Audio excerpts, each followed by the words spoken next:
Herkese merhaba arkadaşlar, kanalımıza hoş geldiniz. Uzak şehrin yıldızı olan Ozan Akbaba imkansız aşka inanırım ama hiç başıma gelmedi.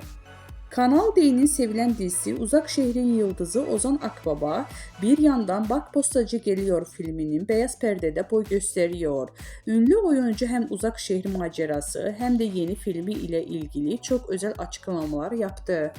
Kanal D'nin reytingler rekormeni dizisi Uzak Şehrin Yıldızı Ozan Akbaba Bak Postacı Geliyor filmiyle beyaz perdede boy gösteriyor. Yönetmeni Yüksel Aksu'nun babasının Osman Aksu'nun hayatını anlattığı filminde başarılı oyuncu Akbaba ile projeyi konuştuk.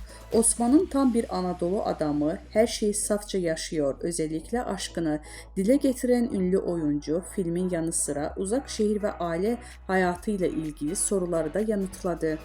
Güzel bir yolculuktu. Senaryo iyiydi, ekip iyiydi, çektiğimiz şehir çok güzeldi. Senaryonun enerjisi de çok iyiydi. İmkansız aşka inanır mısınız sorusuna, filmde Osman imkansız aşkı için mücadelesini anlatıyoruz. Siz imkansız aşka inanır mısınız sorusuna, inanırım tabii ki. İmkansız aşk var. Sizin başınıza geldi mi sorusuna, benim başıma gelmedi ama bir takım çıkarımlarda bulunuyor insan. Çünkü dünya üzerinde bir sürü imkansız aşk hikayesi var. Hatta bazıları çok destani ya da çok masalı. Onlarla yola çıkmak, evet, imkansız aşk var ama